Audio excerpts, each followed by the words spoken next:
So we have about 40 minutes, and the way we like to organize these events and think about the structure of the panel, we're trying to have representation from a lot of different areas of the ecosystem. So we have academic perspective, we have a corporate perspective, we have a startup perspective, and then we try to have an investor perspective as well. And so that's a little bit what we have here today.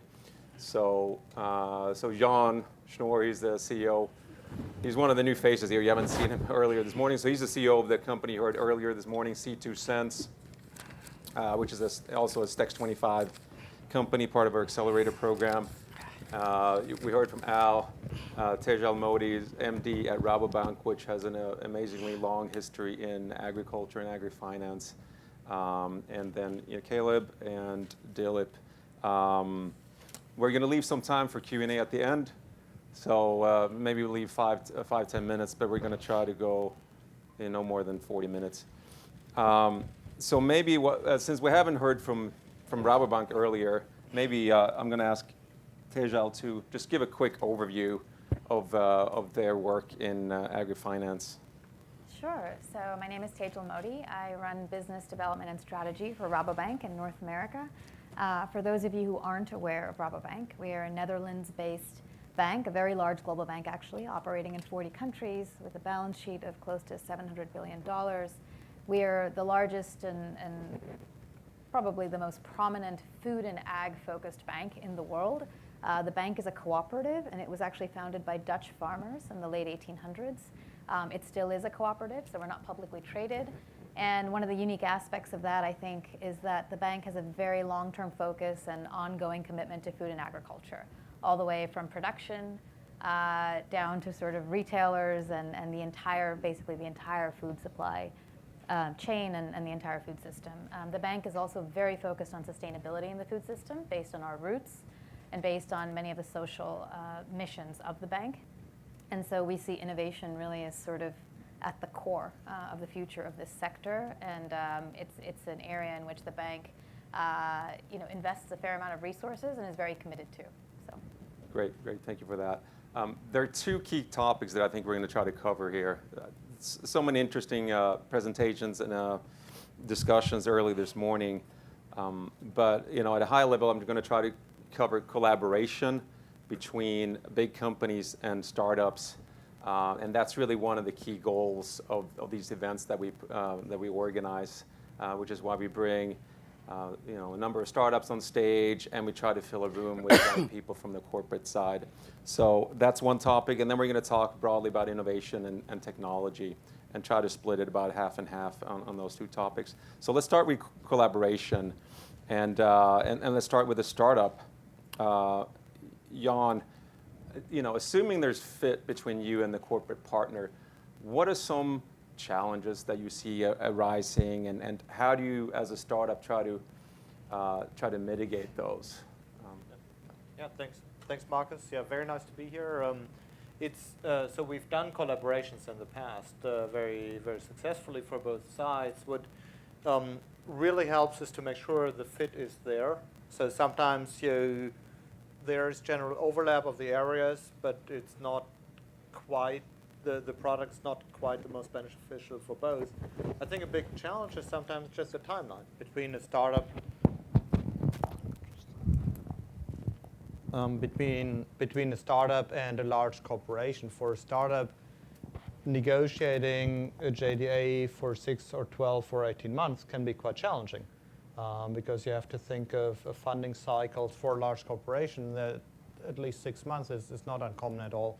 So timing is a big question. And then the other question is, let's say you get to a product together, how can you make it more likely that this product actually gets introduced, where both parties benefit at the end through licensing or through some other arrangement. So seeing it through pretty far to the end and making sure the process is quick. Yeah. Dilip, any comments, given your work with startups, any comments on what a big company can do, or even like a startup can do to overcome some of those challenges, in terms of a timeline, in terms of different internal processes? What are you doing at Mahindra to Well, I approach think let me just address one of the challenges that we have. It's always about what the customer wants, and it is about price point, and it is about a very competitive marketplace. So, and they want simplicity.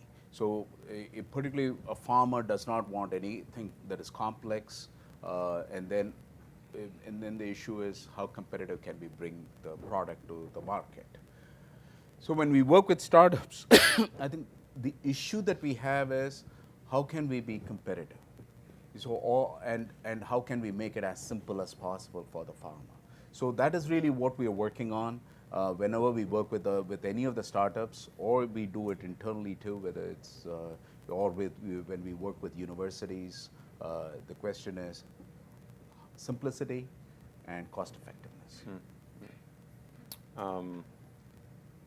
Caleb, any specific advice you would have? I mean, you're a founder of 2 startups. You have corporate funders of your research.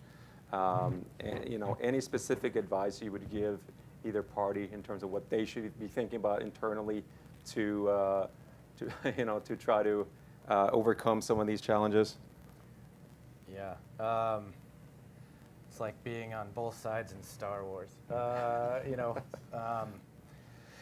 On the lab side or on the academic side, it's worked best with the companies that I work with that benefit, let's say, in some bigger way than just the science that's coming out of my lab, if that makes sense. So it's not that the companies that support my work, like Target and Wellspun and Ferrero, think that the IP that I'm working on right now will go into their company, be proprietized, and be something valuable in the next 3 years. That is not why they work with us. It is that they have a major problem that is probably related to their supply chain that they see coming down the pipeline, and they'd like to get ahead of it.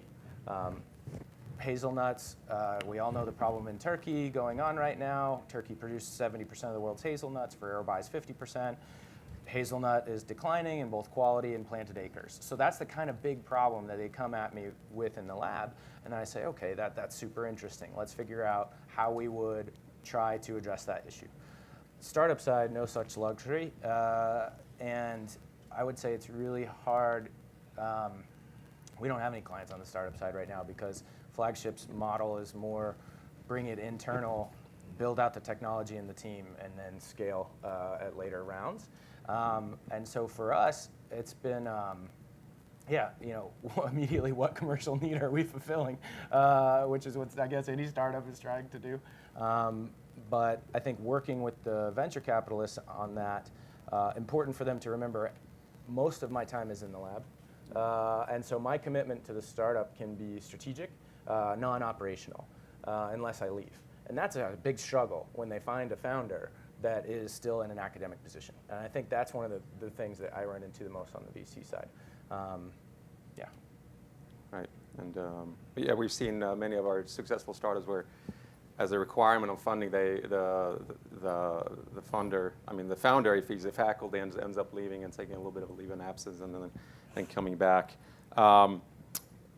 So working with farms and enabling that simplicity is important, and it's also a very dirty environment, imperfect, maybe dusty, and so forth.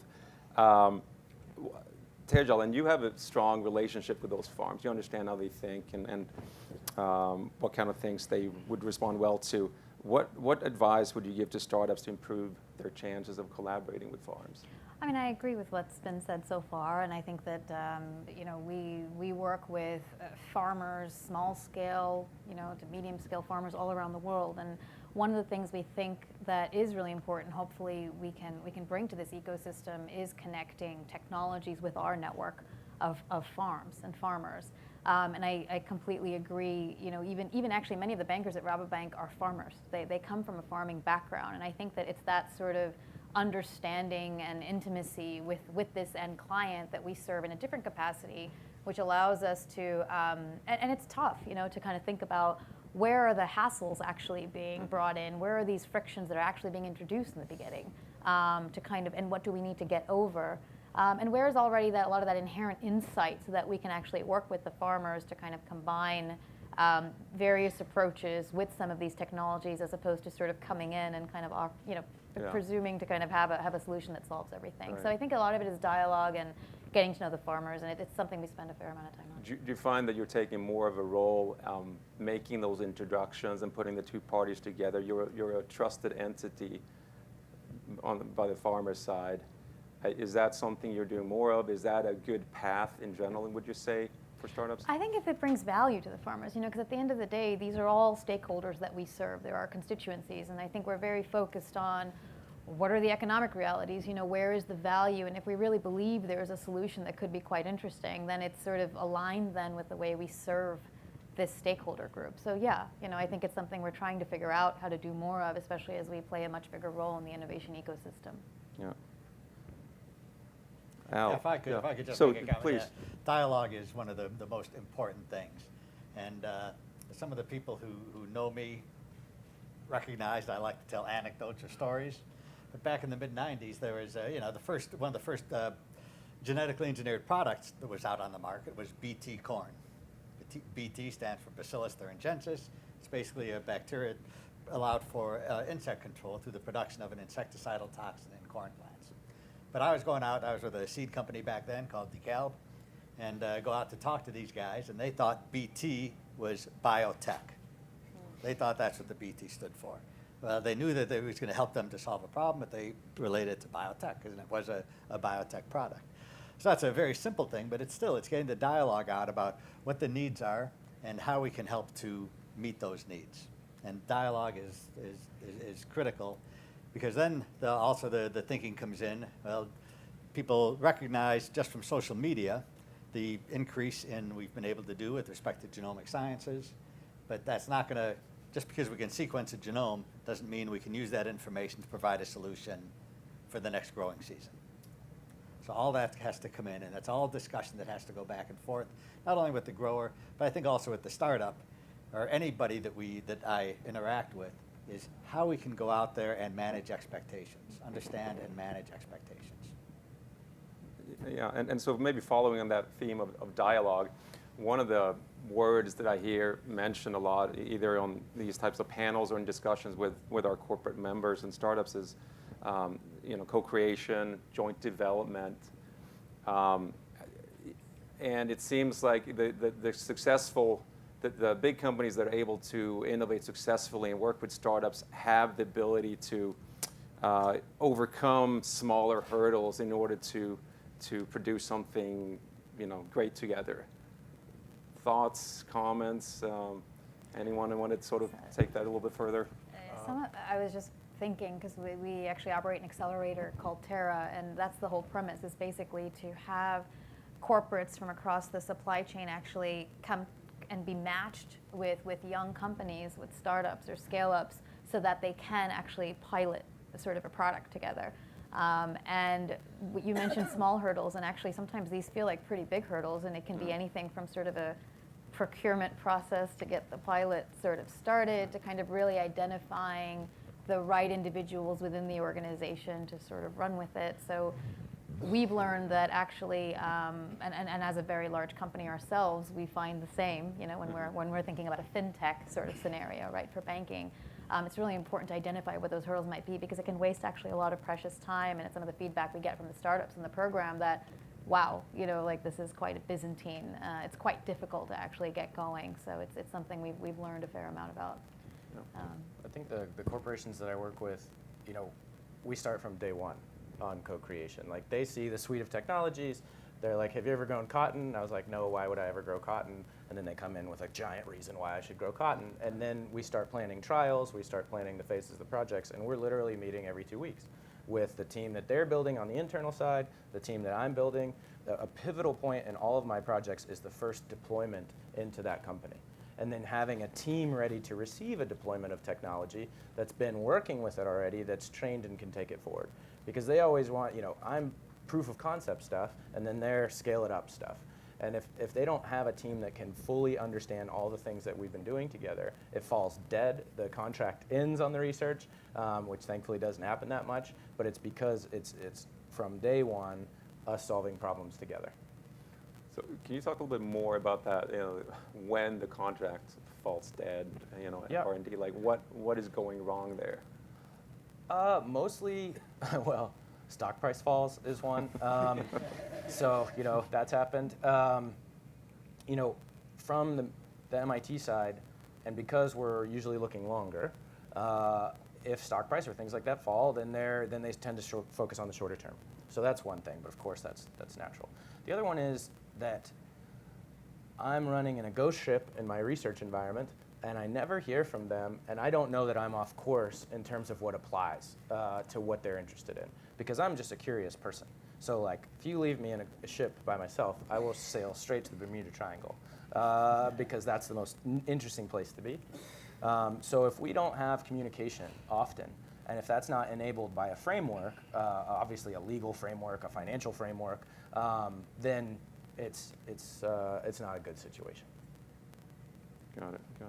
And maybe to add what Kate said, for a startup that maybe looks at slightly shorter horizons, it's really the same question, right? What we are trying to do as early as possible is go to a customer, deploy our units, talk directly with a chicken grower or with a company in storage of fruit, to see with our own eyes what the limitations are right there and further improve the product for the people who are actually going to use it. If you don't do that, the end of the project is inevitably leading to this vacuum where no product gets deployed. And it's, again, goes back to manage expectations. Because you have to make sure that what you set out to do in that contract is something that is it's a place where both entities want to go. Right. And if all of a sudden, and you don't get there for whatever reason and you argue within that team, then that's problematic. Yeah. And you want to be able to construct and develop and address those problems so you can steer properly. But the challenge is that when you have unrealistic expectations as well, at least with a company as large as Bayer, that's one of the things that we come across often. Yep. Actually, can you talk a little bit more about LifeHub? Why that was started, what problem you were trying to solve with that, and what lessons learned? So one of the biggest things that we did when we put the LifeHub concept together was to develop kind of an outpost or an embassy where Bayer did not have a large physical presence. So for those of you around Cambridge here, you're not going to see a multi-story building with Bayer, the Bayer logo on it.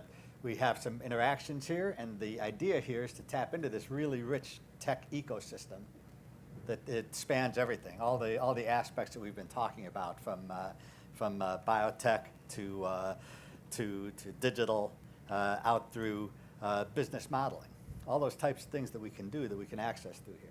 So we put the hub together where we have, again, all three of our divisions co-located there, a small group, 12 people. I'm the only crop science guy here in this, at this site.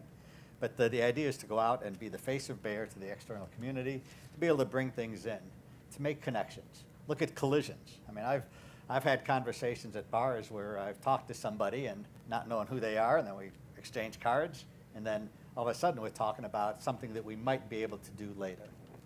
So that's one of the main reasons that we are here, is to make these contacts, get these collisions going, have these targeted activities where we want to work with. We have a good relationship with Flagship, for example. We already have that existing. But what are the other things? What are the next things that we could do? And again, not only in crop, but also in pharma and in consumer health, which is those are the three areas where we're looking for those opportunities. So being part of the ecosystem is tremendously valuable, and that's a theme that I hear myself many times from many different people. Right. That's the value of being. And it's very important, because most people, when you talk Bayer, they think aspirin. I mean, that's what most people think of. If I could have talked to some of you guys a week ago, you might not have known that Bayer had a crop science business, or even that Bayer basically sells Dr. Scholl's. You might not know that type of thing. But that's the thing, that's what we're out here to do, to kind of be the face of Bayer out here and to educate people about what it is that we do in our company. Good. Okay, so let's maybe switch gears a little bit and go talk about innovation and technology. So a number you mentioned, biodigital, convergence, aerodigital. farming. Digitization is happening across all industries. Where is agriculture today, would you say, in terms of development? Yeah, I think agriculture is interesting as a space for a lot of innovation, because it's maybe a more traditional field than fintech, for example. At the same time, the growers are used to using Facebook or other apps on their smartphones, so they do have certain expectations. It's maybe a little more cost conscious than other fields. And that combination leads to real demand for new solutions that haven't been found yet.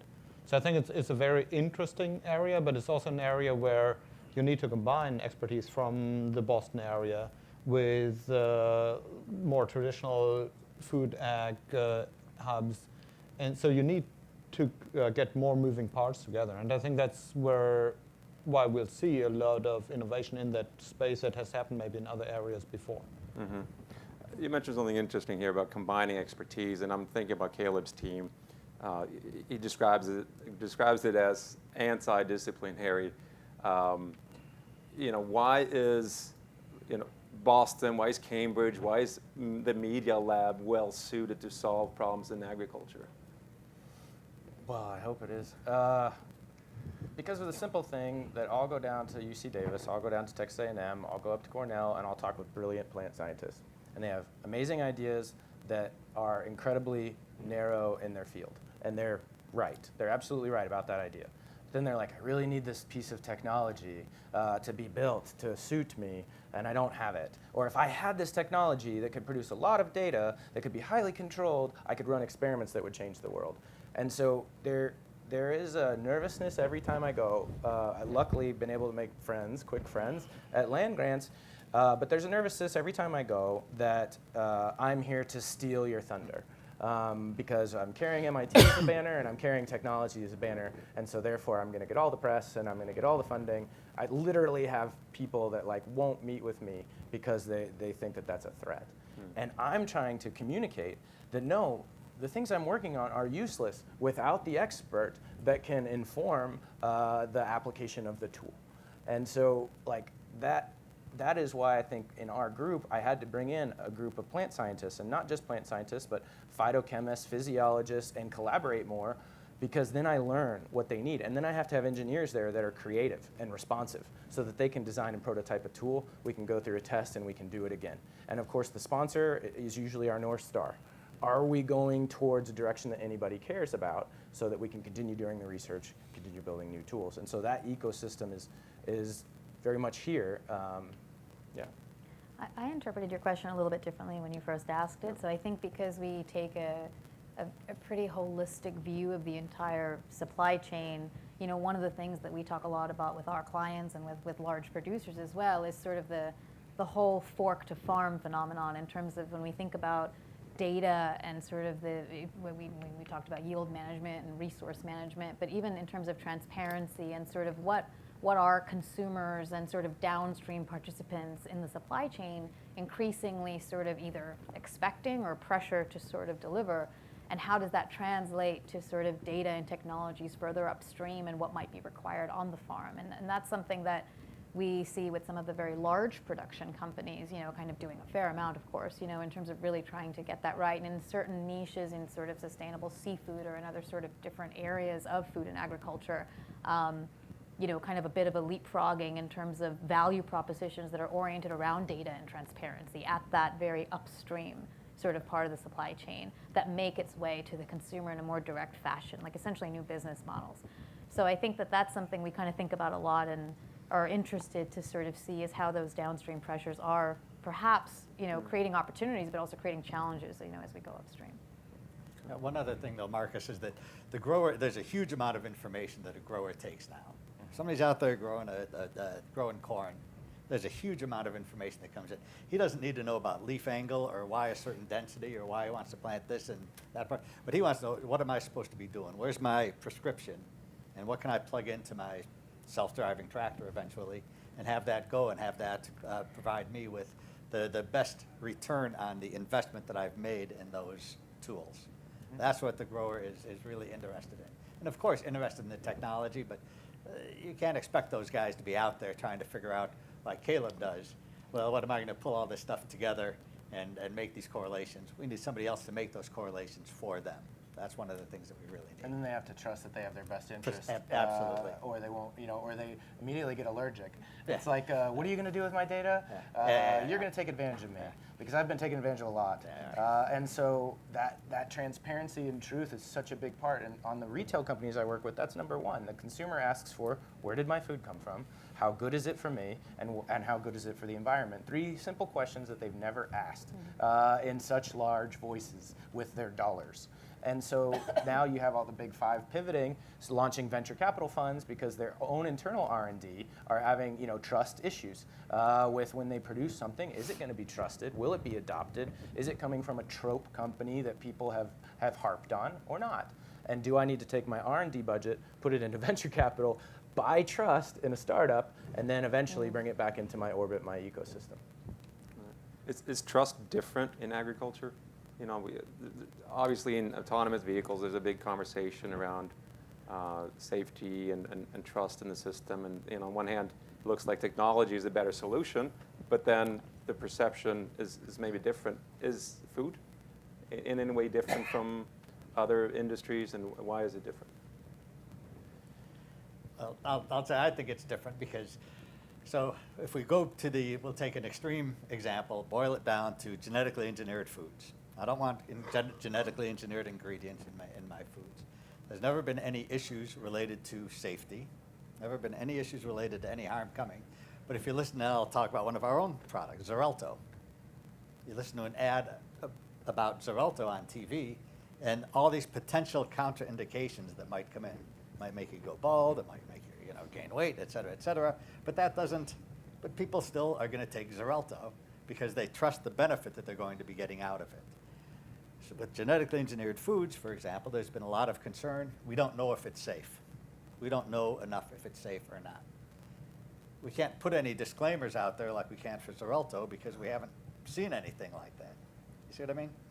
So those are that's one of the biggest challenges, and it comes down to the fact where with the one metric that Caleb used, people don't want DNA in their food. They don't want chemicals in their food. I don't want any chemicals in my food. In my apple, I don't want any chemicals. Well, and to add on to that, it was the way it was introduced. Like it came out of nowhere, like a UFO, and no one had any idea that genetically modified had happened for 10,000 years.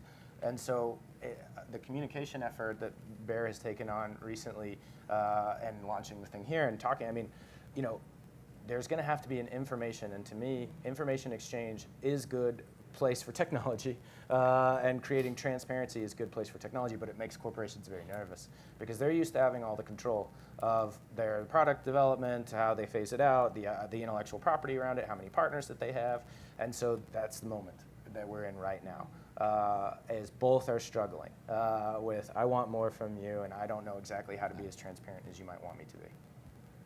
I don't know if that's fair. Yeah, that's true. I mean, that's quite fair. Dilip, let's talk a little bit about geographical differences. So you're largest tractor manufacturer in the world, plenty of business in India and the US as well.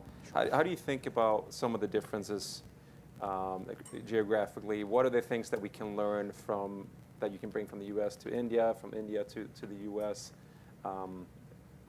So I think I touched upon the geographical difference. I mean, one is the demographics. That's definitely changing, both in the U.S. and in India, in exactly opposite direction. The other thing that you have is in the U.S., we are seeing more women farmers. This was not something that we had seen that traditionally, but now we see women farmers. So when we design our tractors, we need to design it in a way it is easier for the women to get into it. I mean, so the way we design the steps into the tractor, the way we design the machines, the interior of the machine, it has to be. So we just need to make it more comfortable for them. So that is in the U.S. It is not so much in India at this time. In India, it is still male-dominated. from a farming perspective, the people who really get into the tractor and operate it, I mean, it's still, so on one hand, I mean, we do have the gender difference. So the learnings that we have from the US when it comes to how to design for women, I mean, we would be able to take that to India as and when that market develops.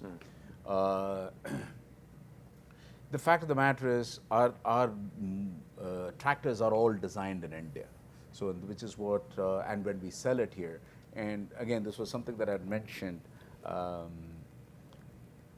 People like our tractors because of its simplicity, not because, and our market is essentially hobby farmers in the U.S., and they are the smaller scale. They are the smaller farmers, and so they prefer our tractors when it comes to that.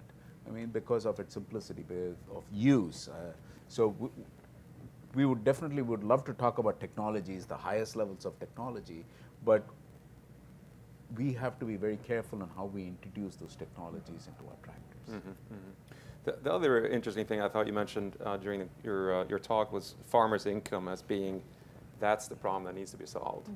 We heard other people mention, you know, everything's optimized for yield, that there are a myriad of challenges. The potential solution is around maximizing use of resources.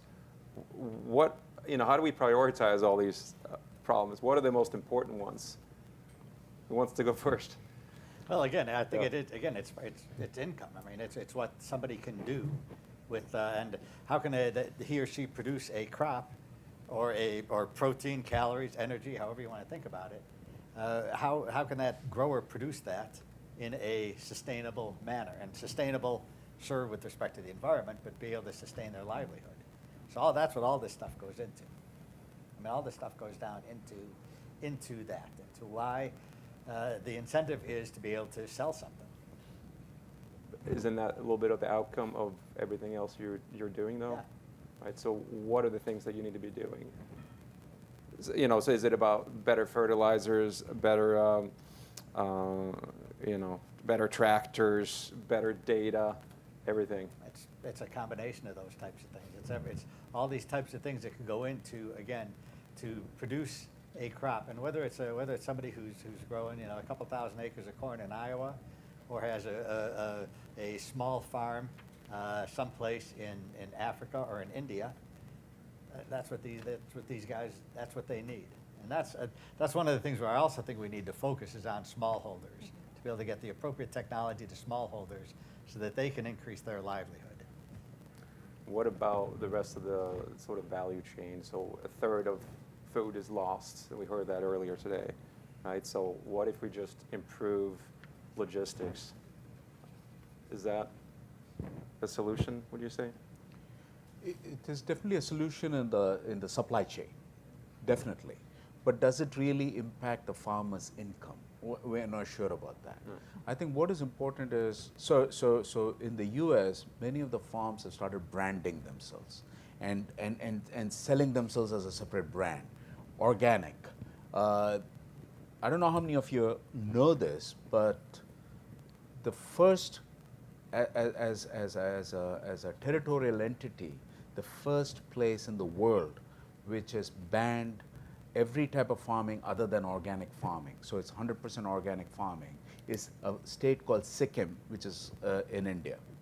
So it is 100% organic farming.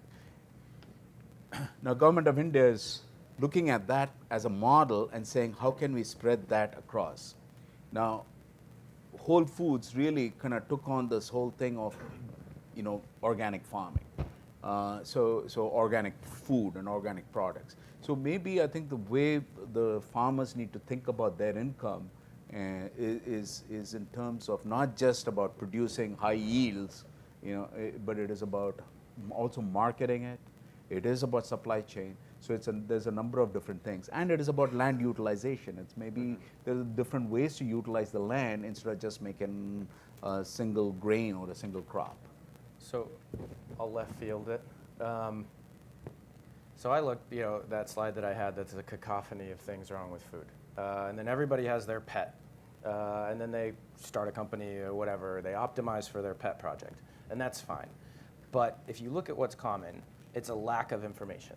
It's a lack of open information exchange. If there was open information that said the product that you just bought only made that farmer half a cent, what do you think the consumer would do about that?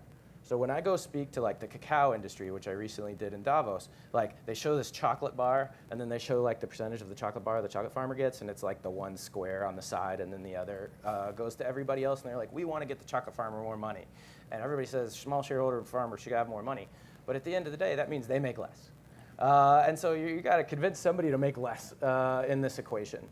And even now, with everything going on in Turkey and their inability to fertilize the hazelnuts because they don't have the money, because the lira just dropped 40%, you still don't have companies that they can't step in and say, you know what, we're going to pay you more for your product this year so that you have the money next year to fertilize your field so that we can guarantee our supply chain. So when you have those dynamics, I can't see another way other than extreme transparency. The consumer wants to know it. This information is disaggregated. Mahindra tractors create a lot of information on their own. And it's funny when people talk about self-driving tractors, and coming from a farm family, we've had a self-driving tractor since I was a little kid that is called a combine that goes through the field that you don't touch, and it calculates yield, and it goes in a pattern set by GIS coordinates. Like, farming is way ahead of where people think it is.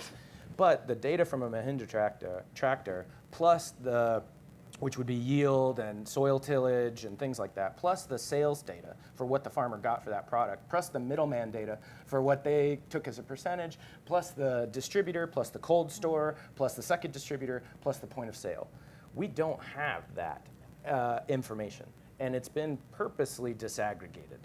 And so, but now the thing that could force it, and not for bad intentions, I'm the least conspiracy theorist on earth, but it's just been because that's markets. And now that the consumer is demanding it, that's going to be the big change. And then we'll see, is food waste the thing that we should focus more on? How many people are focusing on that? Is it nutrition fall off in supply chain? How many people are focusing on that? Is it the farmer's wage, or is it what we pay for our food? And how will we make this balance economically? But maybe in addition to that, I think there's the societal question around who should get how much of the chocolate I buy, right? Now, there's also the other aspect that you mentioned about the hazelnut in Turkey. There's very little, the margins are fairly small in the industry, and that makes it much more pragmatic than others. So if it's a startup or a large company, if we don't provide a real solution, a product that really improves the situation for the person who's supposed to buy it, they're not going to do it. It's less wiggle room than people might have with consumers, who might pay an extra $100 for the phone. You don't have that in agriculture, and I think that makes it more exciting because you're forced to providing real solutions. Yeah, but you do have it in organic, right? And so that's the premium, which was mentioned earlier. They're finding the premium to improve the practice. Well, improve is still an open question. But like whether organic is better, worse, or otherwise, and I have pretty good opinions about that. It doesn't matter. That's a premium that's been labeled as a lifestyle choice. People are saying organic means better for the environment or better for me. I think that's going to be highly scrutinized in the next 5 years, and I think organic will get thrown under the bus as science picks up the term organic and it's no longer marketing. But that's the reason they're paying. So if you had more information, like you're saying, to justify a price difference, I think you get the price difference. Yeah. So I would echo that, and because, like, again, going back to the example of Sikkim, what is effectively happening is people across India, like whether you're in Delhi or Mumbai or Chennai or Bangalore, the moment you see that the product is from Sikkim, you pretty much take, it's guaranteed that it is going to be organic, so they're willing to pay a premium for that.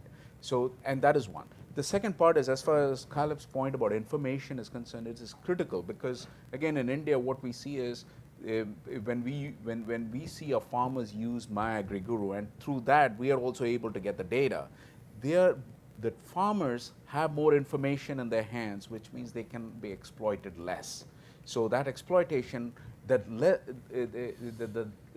lack of that exploitation kind of puts more money in their pocket. So this is what kind of adds to the farm prosperity, which is kind of what we are trying to drive at.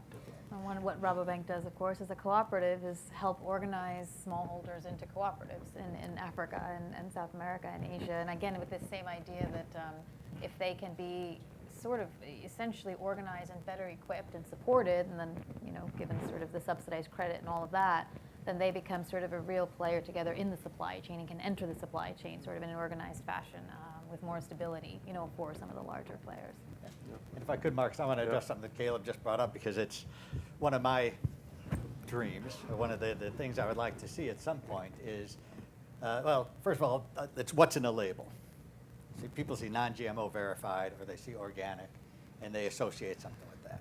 I'd like to be able to, at some point, get to a label that something like science inside.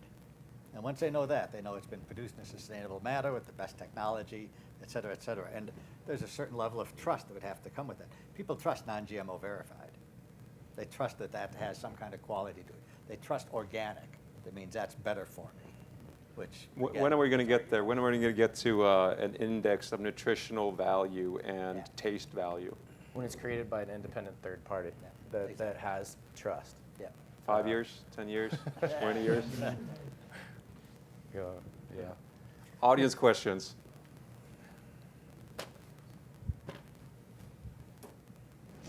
Question about farm consolidation. To what extent is that inevitable, I guess, around the world, and what would that mean for the pace of adoption of technology and farmer profitability?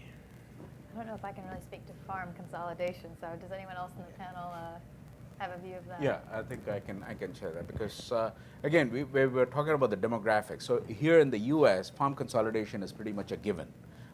It is going to happen just because of the fact that there are going to be less and less farmers. It is going to be a small, I would say, a medium-scale industry here in the U.S. So it is definitely going to happen. It's already happening, and it is going to be more. In India or in the developing countries, subsistence farming is still going on, but at some point, the subsistence farming is not going to be, again, you know, we talk about the farmer's wealth, we talk about farmer's income. Subsistence farming is definitely will not support that. So again, there are going to be cooperatives that is going to kind of lead to some sort of farm consolidation. Again, we have seen that in the northern part of India in some states. But we are yet to see that in the rest of the country, at least in India. So I don't know if consolidation is a good or bad thing, but it's driven by yield at all cost. Yield at all costs means bigger, cheaper.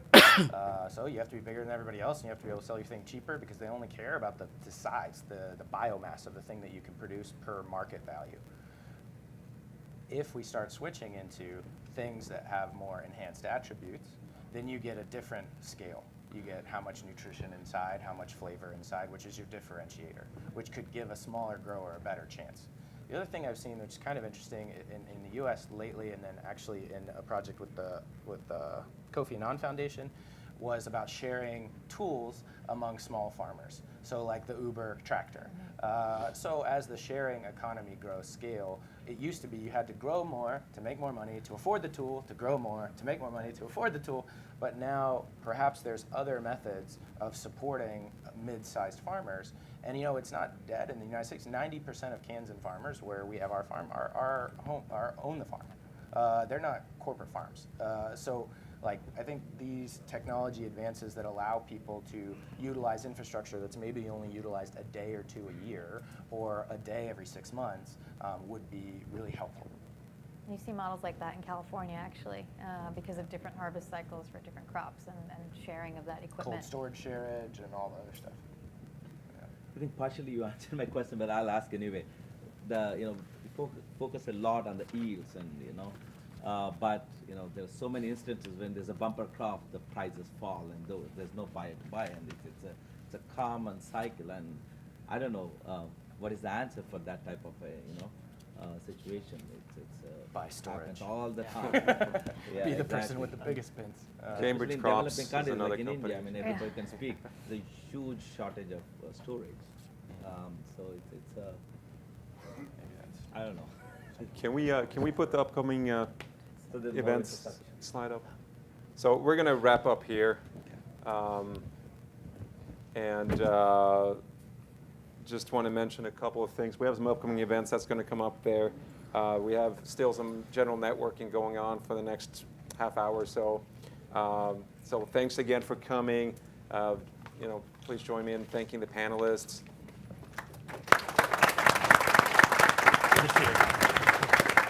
It felt so weird that you were.